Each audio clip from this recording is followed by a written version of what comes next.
nice and, well, let's just say a warm and humid 7 p.m. on a Tuesday. Nothing particularly special about that exact time, but it is time to go out and hit back. So there's a gym that's a little bit further away from me, which I've been going to a lot, kind of the old school one I went to yesterday. But for simpler muscle groups, I don't mind just going to more of a basic gym. You know, the one I'm headed to today, they've got cables, dumbbells, a few back machines, and that's pretty much it. You know, I'm not talking home gym dumbbells and a rack basic, but, you know, just basic shit. You know, there's no need to use like a fucking Nautilus pull down where like the seat moves, or like any weird kind of free motion. You know, there's nothing really special. You know, don't get confused. There's nothing extremely special about any one particular piece of gym equipment, apart from its ability to, well, really its ability to let you activate your own ability to fucking contract whatever your targeted muscle may be. So, you know, for me, with a lot of new shit, I mean, I'm sure you've noticed this. For me, at my college gym, they replaced a lot of equipment. They got some new stuff, and it was like a new line of, I don't remember, like Life Fitness or something. All just like weird pulleys where you didn't need them. Like, you know, the more basic a machine is, honestly, I almost think the better. Just because, you know, it doesn't have to have that many moving parts, you know? Like, I'll get on an old pec deck, like a really kind of old school one, where it's like just fucking, not even plastic coated handles, just a straight up metal bar as the handle. It's my favorite pec deck ever. It was my favorite pec deck of all fucking time. And then it gets replaced with a brand spanking new, covered in plastic, selectorized, just scrappy pec deck. You know, that's where, that's my only gripe with a lot of, but then again, that's from my perspective of like a crazy fucking lifter, to the, you know, the kind of the average guy to look into a gym and see all the equipment matching. It all looks nice, it all looks fancy and new. It's a bit more of a draw for like commercial gyms. So that's where I like a lot of newer equipment, where it's actually kind of more bodybuilding oriented. But apart from that, all I'm trying to say there is, you know, who gives a shit? If you see videos of guys in Gold's Gym and they get to use a fancy multiple angle Panada chest press, and all you've got is your hammer strength one at home, which kind of is a little squeaky for your home gym, whatever, man. You know, doesn't it's not about the tools, right? We've all heard only a bad craftsman blames his tools. But yeah, plan here, keep it simple. Pull downs, rows, pullovers of a few different varieties. And then by the time I'm done, like maybe 8-ish sets, that'll be it. For back, I usually do a little bit of an alternating approach, because, I'll just say my approach first. Like, I might start with 2 sets of pull downs, or a pull down style movement, and then maybe move on to, you know, I don't know, maybe like fucking, I mean, it's whatever. Pull downs, pullovers, rows, fucking, you know, it doesn't really matter. But kind of going back and forth between pull downs, lat focus movements, and then more rowing, mid-back, trap focus movements. Because by the time I go back and forth between like 3 of those, like I did a few rows, a few pull downs, back and forth, then my back is going to be completely pumped and fatigued at the end of the lift. And doing a pull down, you still get a little bit of lower trap activation from, you know, the kind of the retraction of your scapula. And same thing with rows, you're still going to get lat activation.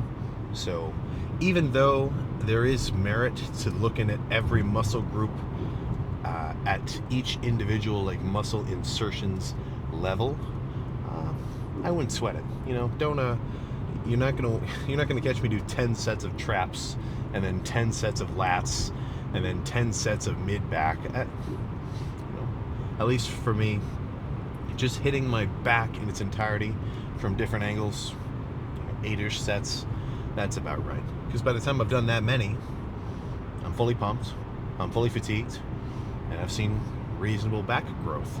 And that is not me saying that that's a perfect approach. I'm just saying for my own build and everything else that I'm doing, that works for me. So that's where you got to figure that shit out for yourself, man. If whatever back training you've been doing, you've noticed that your lats aren't any bigger. One thing that really kind of spoils me now is just how much I document all my training.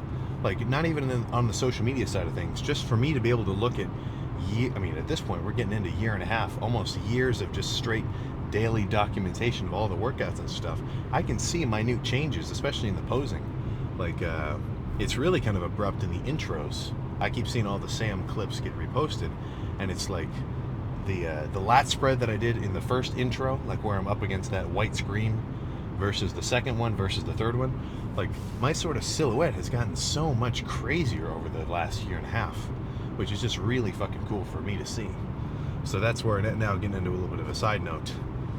If you're really going to be serious about working out, and then honestly, probably just in general, it's nice to have an actual camera. We've all got our phones, everybody's got, there's all the shot on iPhone, like Apple ads, so everybody thinks they have a crazy fancy phone, or a crazy fancy camera in their pocket at all times, which we definitely do, but there's something kind of fancy that happens when you actually have a real, like, camera lens, because that's what kind of gives that background sort of blurry effect. It's worth looking into, so if you're thinking about something for your birthday or something, for Christmas, I guess if you're in my younger demographic, something to tell your parents to get you, or if you're in my older demographic, something for you to get yourself. Having the camera is pretty fucking cool, because my these little pose down comparisons and like looking at my training clips from a real kind of cool camera versus my phone's camera, I feel way cooler looking at the fucking HD 4K clips, and even though your phone says it shoots in 4K, not the same. Absolutely not the same. But enough camera chat, which I'll definitely do from time to time. This is not something I really expected, it's not something I predicted. But from doing all these and watching all these camera videos, I feel like a total fucking photography nerd. And I love it. I love looking at all the brand new fucking lenses and zooms and you get the gist. But let's stop nerding out and get started on whatever movement I end up starting with. What do you think? Roll the dice. Lats focused or mid-back focused row? Let's find out. We got a crew of hooligans I'm working next to, but they got triceps, I got back. So plan here, decently heavy. Like, this is heavy, but it's not crazy heavy. This is within reason. So single-sided, kind of half row, kind of half pull down, because I'm not like this. This would be a pull down action. And I'm not exactly like this either. This would be more of a rowing feeling. So it's kind of a good in-between, which I'm totally fine with. There's no reason to only do a 90-degree row or a vertical pull down. You got this whole fucking spectrum of angles to pull from. So stuff like this. This is getting pretty much everything from my mid-back to the lowest part of my lats. But I'm going to start with my weak side first, the left side. Squeeze, failure, do some partials, and then switch arms and repeat. So probably one or two of these, and we'll see. I'm on TV.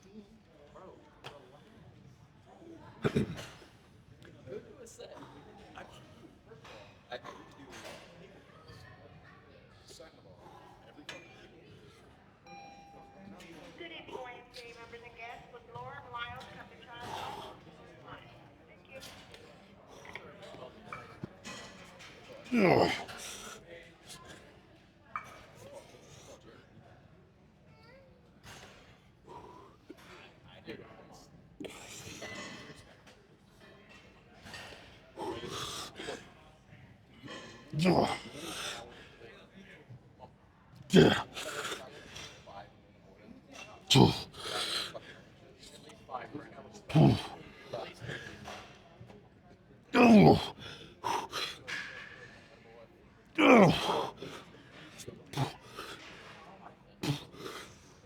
Oh my gosh. That was a really good controlled set. Let's just match the intensity on the big side.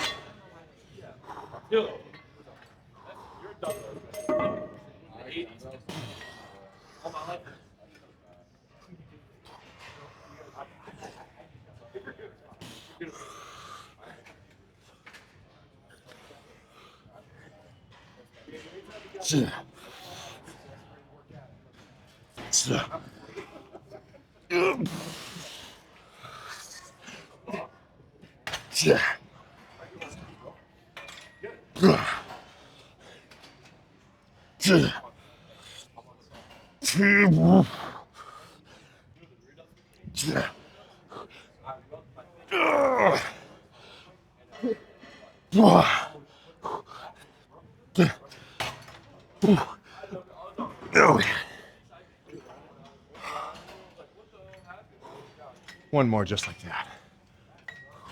And I'm much more inclined to start my back days off with more kind of controlled shit like this, because it takes me a minute to get in the groove.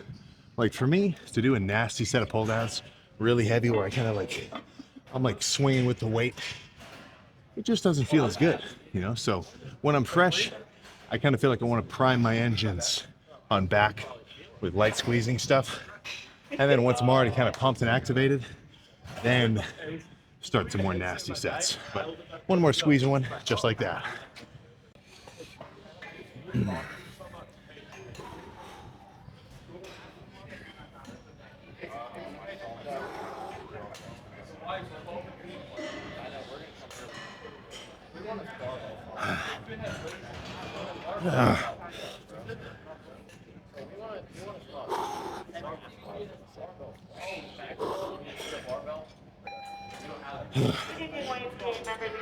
Child watch is closed and kids time will be closing in 10 minutes. Child watch is closed and kids time will be closing in 10 minutes at 8. Thank you. We're doing it. Don't worry. Yeah. And we're doing Yeah. Oh my God. Holy crap.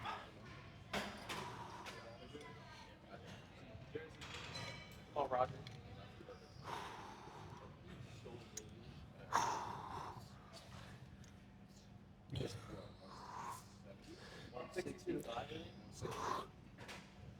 Yeah.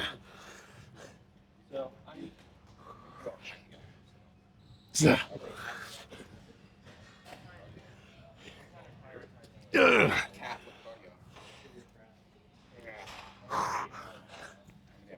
Yeah.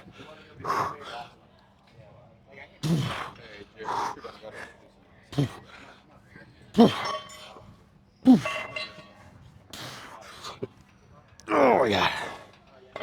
Oh. Okay. That's enough of that. Let's do something. Rowing, I think. This is one heavy ass machine. I can't even really do the stack for a totally nasty set. So be a bit more reasonable. Kind of 70% of the stack. Squeeze hard.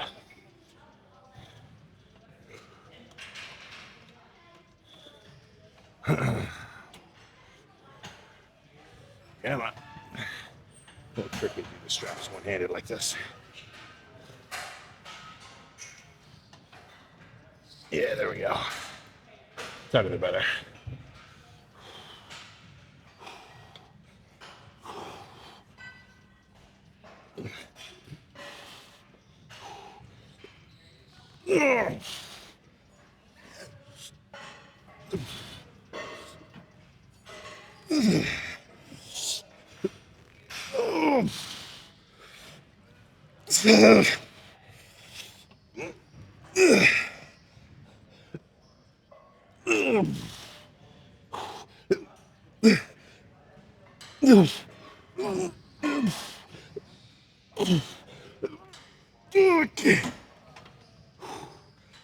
Let's take a second. Making a rest pause set.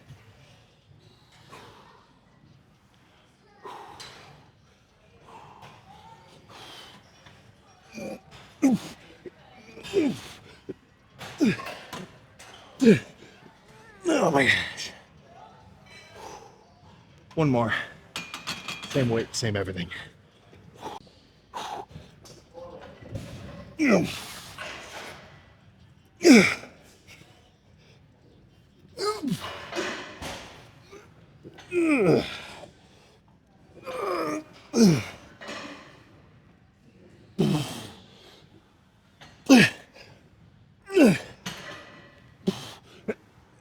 Okay.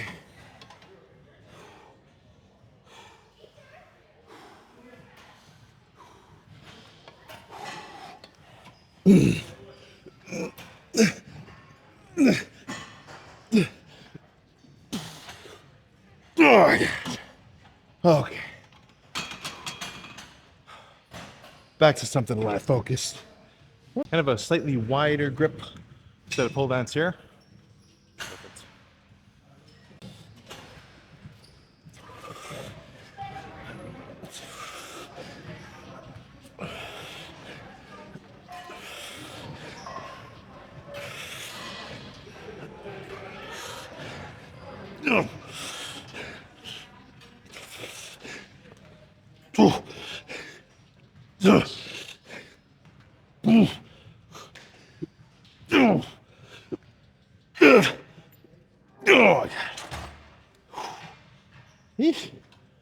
One more, at least.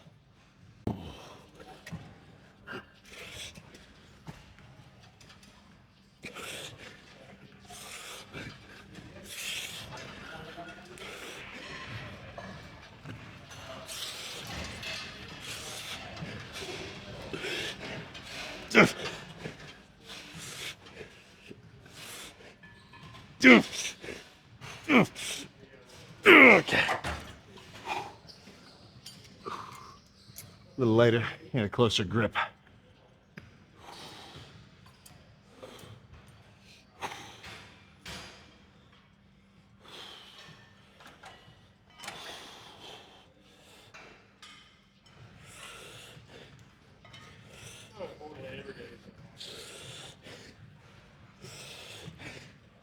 Yeah. Yeah. Yeah. Yeah. Yeah.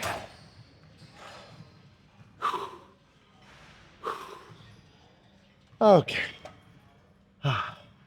Back to more of a mid-back rowing sort of something or other. Whew.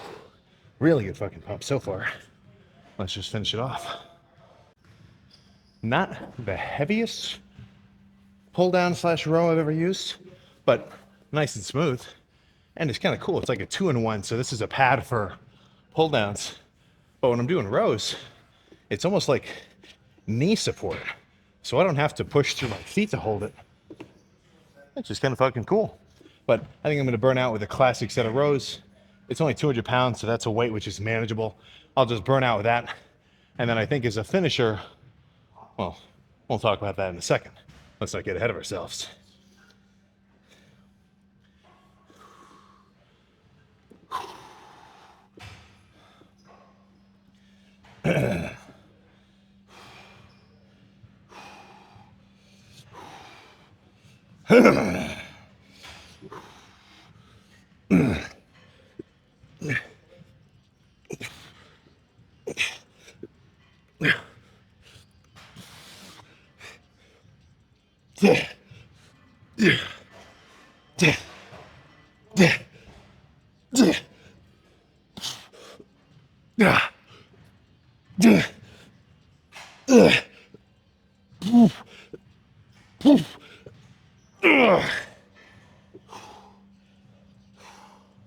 Okay, let's talk about the next set before the next set. Catch my breath first. If you've got good intuition and you're in tune with my training, you probably could have predicted this. But same shit, I'm literally just gonna do the exact same set I just did. That set of rows, basically it's a failure. But instead of racking it and calling it a day, no. Drop the weight by about 50 pounds or so, and then burn out with pull downs. So at the end of my back days, that's when you're most likely to catch me doing these kind of rowing slash pull down supersets or like combination sets, because it's the end of back. My whole back is pretty fatigued and pumped, but I just want to really finish it off. So That's why I like that one cable thing where I get two extra long D handles, set up an incline bench next to it, because I'm doing that stretch for the pull down action, and then lean back for a rowing squeeze. But all I'm trying to say there is I like to hit my entire back on whatever movement or superset of 2 movements that I finish back with. Because for one, it just lets me finish the back day with a complete feeling of back fatigue and exertion. And I know when I post down, my traps, mid back, lats, everything is gonna be fully pumped, which is cool for me. But let's hit this shit and find some freaky lighting.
Good set.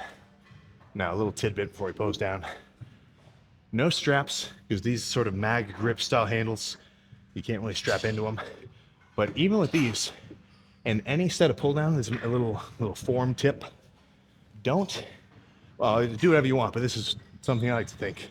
Don't think of just pulling the handle towards your body, right? When I was doing those sets of pull downs, what I was kind of imagining was trying to pull my elbows down in front of me. I wasn't thinking pull with my hands towards me. I'm thinking pull my elbows down like I'm doing a fucking, 12 to 6 elbow on somebody, because that's going to keep my biceps and my forearms from being activated too much and let me really send a lot of signals to my lats. But let's find some lighting, see how back is looking. First, a reasonably carved up back pump of the bulk. Perfect. So that was what, like, I don't know, 7, 8 total working sets? Pretty much what I would fucking expect. If I were to do like 20 just to take things to an extreme, I think that's too much. If your fucking back days or any day, you're doing more than like 12 working sets for each muscle group, if you're growing, don't listen to me, you're fucking growing. But I'm inclined to believe that's a little bit overkill. And not in a cool, like, I'm working extra hard kind of way. More of like a, I'm not working as effectively as I can kind of way. I know for a fact when I started working out and I was doing my 25 set workouts as a young pup, I was wasting energy. I would have gotten the same, if not probably better results with closer to like 10 or 8 really hard, nasty sets where I really made sure I pushed it on all of them than I would from 25 sets of what I now look back at as mainly junk fucking volume. But let's get a through the shirt lat spread first as a little bit of a pump teaser, and then get to the real thing.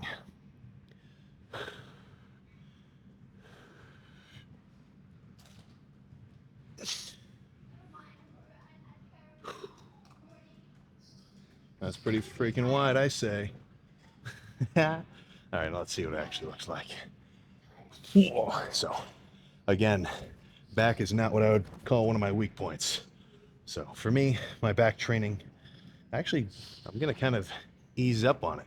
Not in terms of intensity, but just in terms of frequency. I just don't need my back to get much bigger. I want my arms to get bigger. Even right now, doing like this sort of just standing relaxed pose, I don't look at myself and say, my lats need work. I look at my arms and I say, I want my arms to catch up.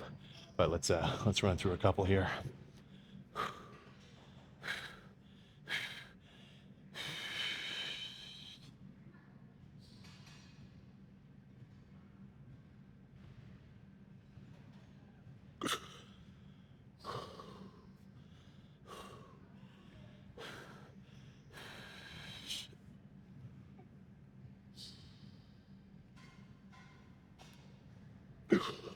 Oh, man. Then same shit from the back.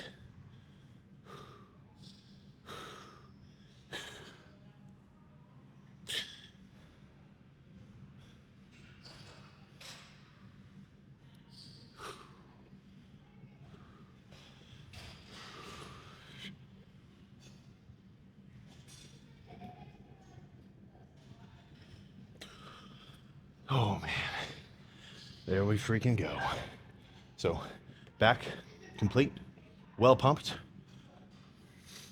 I know when I go home and I get some steak and some rice or some ramen or some whatever, that those carbs, those fats, those proteins, those calories are going to be used to begin to fucking stimulate growth and start depositing little by fucking little, ounces of muscle all over the place. And more than likely tonight, mainly in my fucking back. So let's get in the car and roll. All done. All done. Diabolically pumped, satisfactorily fatigued, and in an overall sense, I am rather content at the moment. There's no more zen period for the lifter's day than post-lift, and I've been saying this a lot, post-lift, sit in your car, play on your phone, you know you had a good workout, you push yourself hard, now you get to chill. You know, that's just nice. That's just nice. And the cool part is, that happens no matter how good you felt. As long as the effort was there. I don't care if I was like dog shit sick today. You know, the fact that I knew I pushed it, I'm still a happy camper. You know? So that's where you've basically got a few different sets of responsibilities in terms of maintaining your progress and making legit gains. You have your your kind of animalistic intensity responsibility, where if you're in the gym and you've taken your pre-workout, you're gonna lift fucking hard, regardless of if you feel good, if you feel tired, if you got a good amount of sleep, if you're a bit dehydrated, if you didn't eat enough food, if you maybe ate too much food and you feel a little sick, whatever. You've got a responsibility to yourself, if you actually want to make gains, to where once you step in the doors, some serious work is going to be done. But you can help yourself out. You know, if that's you on if that's the day shift, if that's the morning shift, then the closing shift is when you're at home doing everything else outside of the workout, which is gonna affect how good you feel during the workout. You know? So if you get a good amount of rest, you drink enough fucking water or throw some electrolyte packets in there of any variety, have a good amount of food, hit your protein intake, don't stay awake until 3 a.m. when you have to wake up at 7, things like that, then there's no longer an added difficulty of the intensity side of things, because you're already good. You're ready. You're prepped. The best lifts that I ever have, I'm looking at them objectively, like strength, intensity, pump, everything, the best and most productive lifts that I have, and I mean like not productive in the grand scheme of like maintaining my effort levels. I mean the workouts which I know are the best and giving me the best results are the ones where everything is in order. I'm well rested, I'm well fed, I'm well slept, and when all those things are fucking, locked in, then I'm probably almost gonna have a guaranteed good mindset, because I've got nothing like irking or nagging me in my mind, making me get distracted or whatever. And all I get to do is go in and really just see how fucking hard I can push myself. And then, before you know it, your music's playing, the workout's over, you're looking at yourself in the mirror and you're saying, I gotta make a fucking stops at Goodwill. This 2XL is a little bit tight on me. Better get a 4XL. And that is a pretty cool thing to fucking think. So that's where it's encroaching on your way of life. So that's this is not a rhetorical statement. How far do you want to take it? There are a lot of guys who just work out, they go to the gym, they don't really worry much about the diet side of things, they're not hitting their protein perfectly every day, they're not taking creatine, they're not doing their multivitamins, that's just not what they're into. They just want to work out, have a good, hour of exercise every day, come home, totally chill, not have to worry about it. And that's totally fucking fine, As much as I'm always like, dude, you gotta track your macros, bro. You gotta count every gram, you gotta weigh it out. Just having an exercise routine, like a workout routine, going to the gym every day, plus if you were to do your cardio in the morning as well, like if you took a guy and you told him nothing about diet, you told him nothing about fucking like sleep or, you know, anything fucking supplementarily, whatever. He's not taking multivitamins, he's not fucking doing whatever. All you had him do was do 30 minutes of cardio in the morning, you know, break a sweat, burn like 300 calories, have his heart rate elevated for 30 minutes, and that could be playing fucking basketball or just doing anything. Doesn't matter. If he's active for 30 minutes in the morning, cardiovascular style, and then he did a weight-based workout in the evening, and it doesn't even have to be like insane maximum Dorian Yates failure type sets every time. If he just did 8 like decent working sets, he felt a burn, he knew he did some damage, he stimulated his muscle. If he did that for a few months without changing anything else or without trying to change anything else about his diet, that dude is going to make serious fucking gains.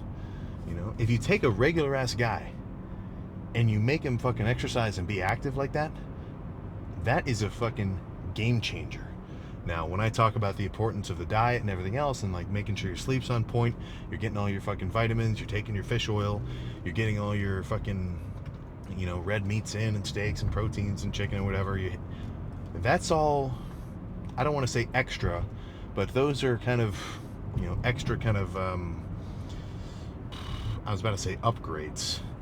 I've been playing a lot of Balloons Tower Defense Battles. It's almost, I'm kind of enjoying it more than fucking Clash Royale. But so when I talk about the importance of the diet side of things and locking in every other aspect of your training, that is going to continue to give you gains, right? You're going to have to do that if you want to make continued gains beyond like the 6-8 month mark.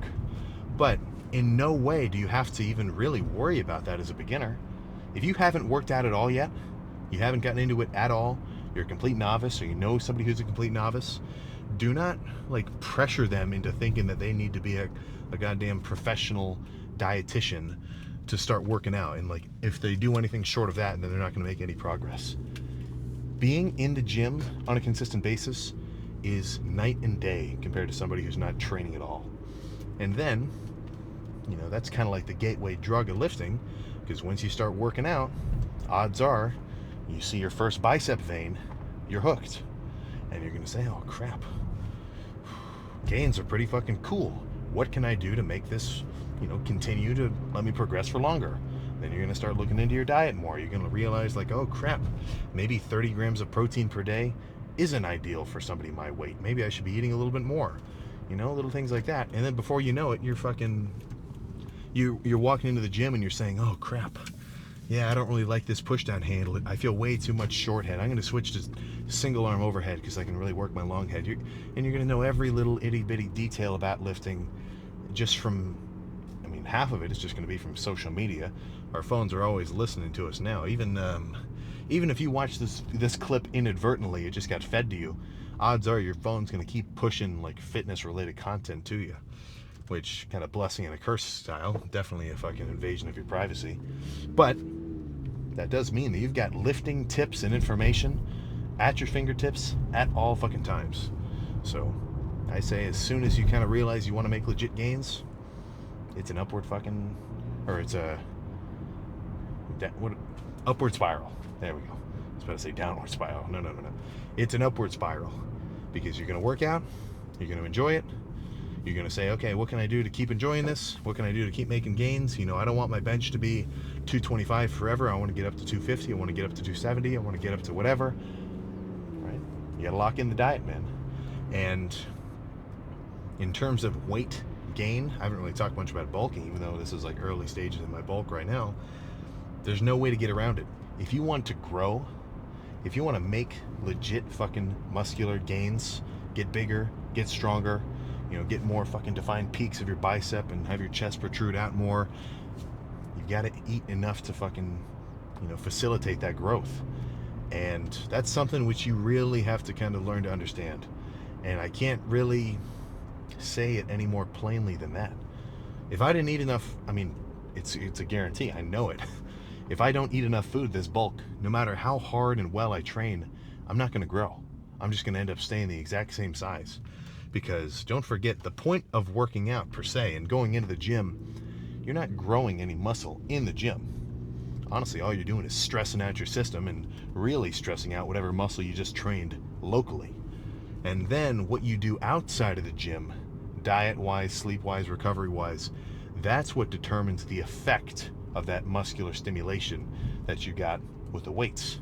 So when I'm dieting down, if I destroy my fucking quads, when I come home and I eat in my calorie deficit, all I'm doing is, fucking repairing the damage I did to my quads, having them maintain their size and strength. Because I don't have enough calories in my system to fucking, maintain and build up some more fucking quad mass. But now that I'm getting into the fucking calorie surplus kind of side of things, when I fucking wrecked my back today, I'm gonna go home and my body's gonna say, shit, man, you got a fucking full tank. Let's fix this. Let's fix this up right. It's like flipping a house. You gotta have the money to do the repairs and then actually make it nicer. If you kind of catch my gist there, that's kind of pushing it with the analogies, but there's no way to get around it.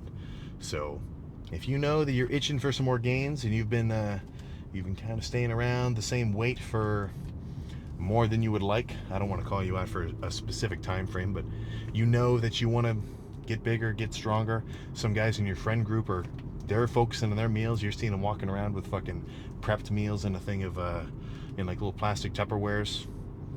Look, those things of chicken and rice or just anything, the food is gonna add up. And if you can't get it down, then you need to figure out a way to. And that's kind of on you, man.